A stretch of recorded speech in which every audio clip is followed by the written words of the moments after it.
con otros asuntos. Le voy a leer la sinopsis del documental Hasta los dientes.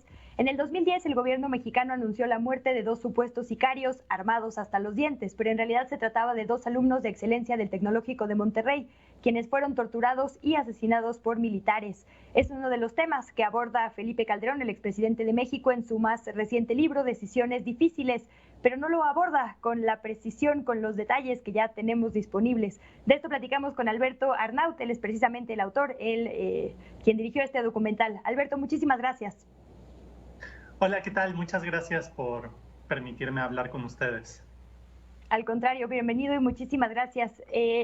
Tenemos ya información, el Estado mexicano se disculpó incluso por el caso de Javier Francisco Arredondo Verdugo y Jorge Antonio Mercado Alonso.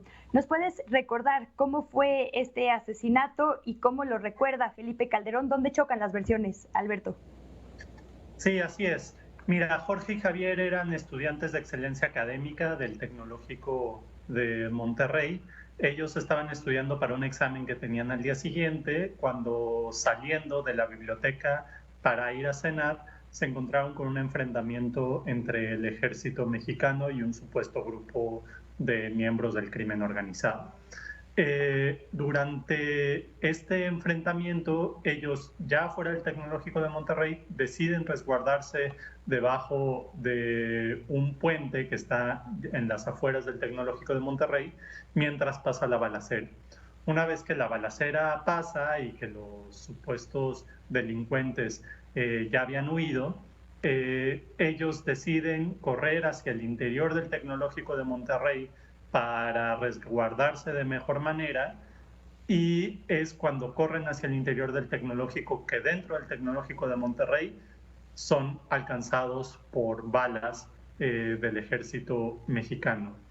Y después, en lugar de que el ejército les asistiera médicamente, que los llevara a una ambulancia, lo que sea, decide ejecutarlos, es decir, dispararles a corta distancia y sembrarles armas para hacerlos pasar por sicarios armados hasta los dientes, de ahí el nombre de la película. Lo que sostiene Felipe Calderón es que si bien en un primer momento hubo una confusión y esta se aclaró desde la presidencia muy pronto, y que al día siguiente ya prácticamente dijeron que se trataba de estudiantes y no de sicarios, como habían afirmado en las primeras horas. Sin embargo, afirma que desde el Poder Ejecutivo, ya después de esas primeras horas, ya nunca más se volvió a afirmar que se trataba de sicarios armados hasta los dientes. Sin embargo, expedientes que tenemos en nuestro poder, que corresponden a una investigación de la Comisión Nacional de Derechos Humanos, ahí podemos ver que hay documentos que la Sedena firmó todavía el 5 de abril, y sabemos que hay incluso de fechas posteriores, y no es que hasta la actualidad, donde la Sedena todavía sostiene que Jorge y Javier se bajaron de la camioneta que venían persiguiendo el ejército de los supuestos delincuentes y que se metieron al Tecnológico de Monterrey, y que ellos ahí sostuvieron un intercambio de balazos con miembros del ejército, y es en ese momento que fallecen.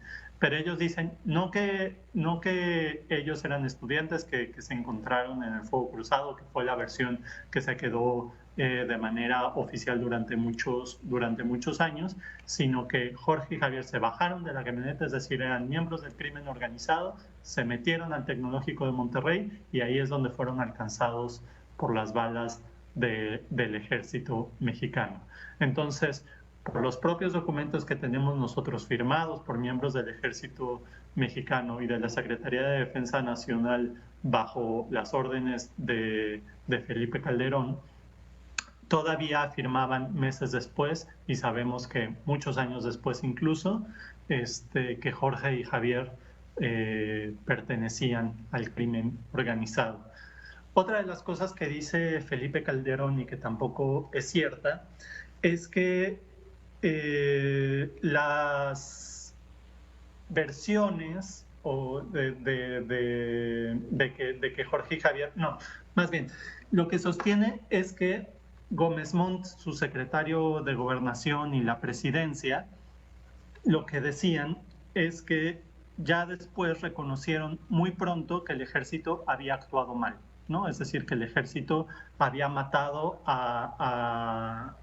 bueno, no que había matado, que había modificado la escena del crimen después de haber matado a Jorge y a Javier.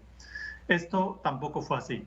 Nosotros tenemos, incluso están en YouTube, eso ni siquiera hay que hacer una gran investigación para saberlo, porque están en YouTube todas las entrevistas y los registros de las conferencias de prensa con Fernando Gómez Montt, el entonces secretario de Gobernación, donde varios meses después, en mayo del 2010, es decir, 2 meses después del asesinato de Jorge y Javier, Gómez Montt todavía sostiene que el ejército mexicano actuó con todo profesionalismo. Es decir, que no hubo falla en su actuación, que fueron muy profesionales, muy institucionales, etc. Lo que dice Calderón en su libro es que no, que al día siguiente ya se comenzó a reprobar la actuación del ejército y que incluso hubo un juicio que se abrió contra militares. Bueno, esto no fue así. Sí, efectivamente sí existe un juicio contra uno de los militares, pero solamente por la modificación de la escena del crimen. Es decir, no por matar a Jorge y a Javier, sino por modificar la escena del crimen. Y además el militar pues, salió relativamente pronto de la cárcel. En fin, lo que hace Calderón es quitarle responsabilidad a su gabinete. Dice que ningún miembro de su gabinete participó en la criminalización de Jorge y Javier. Y también lo que dice es que